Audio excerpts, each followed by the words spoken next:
Who is this devil? Is he real? Or is it a figment of your imagination? Or is it just something in philosophy? According to the Quran, he's very real. Substance is real, you just don't see it. He lived before us, he's still alive today. That's an amazing subject right there, isn't it? That's amazing.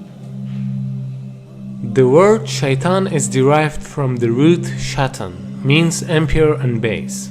Shaitan refers to an entity that is rebellious, irrespective of whether it is of humans or jinn. It is also said that it means a nefarious soul, who is distanced from Allah subhanahu wa ta'ala and from the truth. So shaitan is in both forms, the jinn and the humans, as Allah subhanahu wa ta'ala says.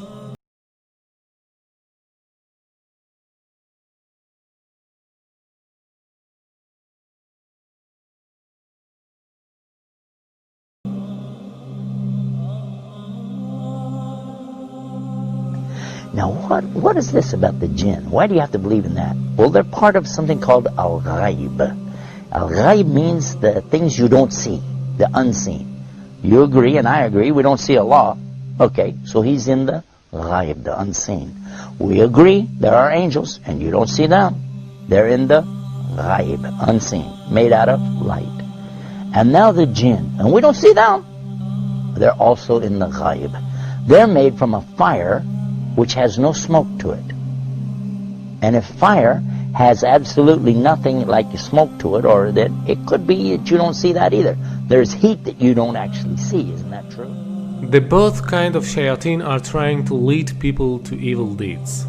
The jinn kind of them are whispering to your hearts so that you can't see them or hear their whispering. And the human kind of them are whispering to your hearts in a way that you can see and hear but not realize it as whispering. And he can be anyone, even a friend of you who suggests you for drinking alcohol or any other kind of evil deeds.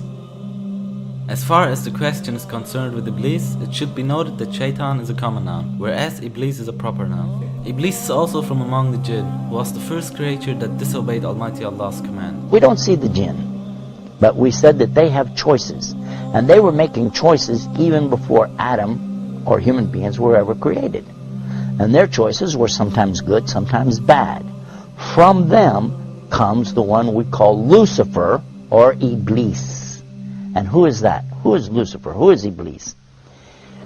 You might say he's the devil, the Satan or Shaitan as he's called in the Arabic language. But actually, he started out as a worshipper of Allah. And he was worshiping and praying to Allah and extolling Allah to the extent that Allah raised him up to be even with the angels. Now remember, this guy Iblis is not an angel, but he was worshiping alongside of them because of his ibadah or worship, being so lovely, and Allah raised him up, you see. But then what happened? And this is an important story. So we'll digress from a moment from our beauties of Islam to go into this to get a concept here to understand a big mistake that some people make when they say that he's from the angels.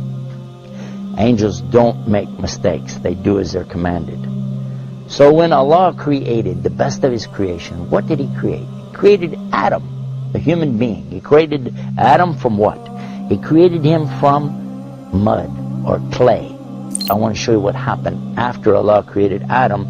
Allah ordered all the angels, bow down. And all the angels did because they have to do as they're commanded. And they bowed down. All of them bowed. Except Iblis. He didn't bow down. Now if you read this in context, you understand that he was not an angel. But if you just read the words, all the angels bowed down except Iblis, you'll say, well see, that means he was an angel.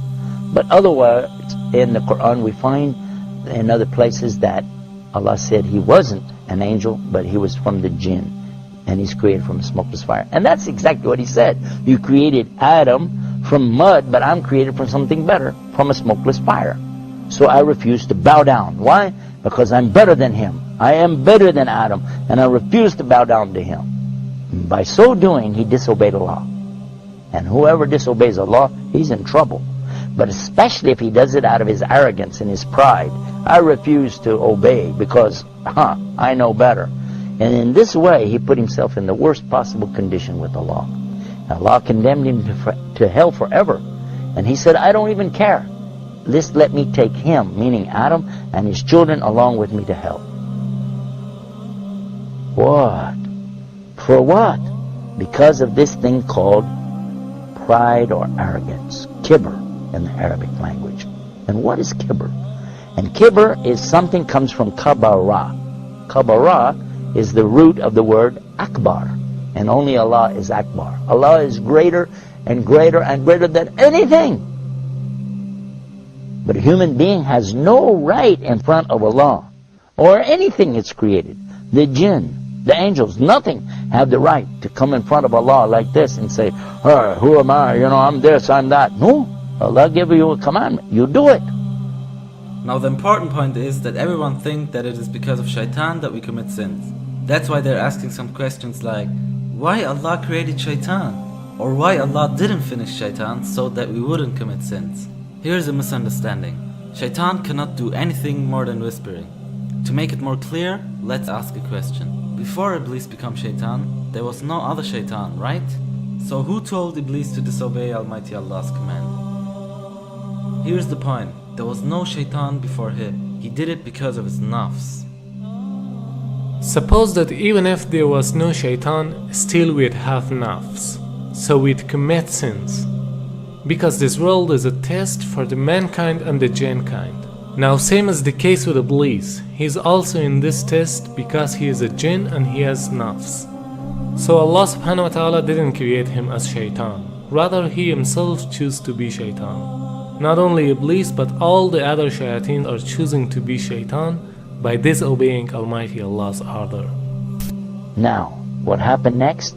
Well, that's when Allah told Adam that he could have anything that he wanted in all of the paradise. Go ahead, enjoy. But there's one tree, don't eat from it. Of course, you know what's going to happen.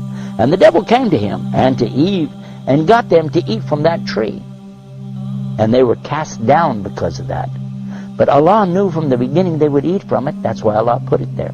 Because this life, and this is the whole reason for me telling you this story, so you can get this one beauty of Islam, to understand this one thing. This life is nothing more than a test. The obvious point is that Iblis was the first of all shayateen. Therefore, he is the leader of them.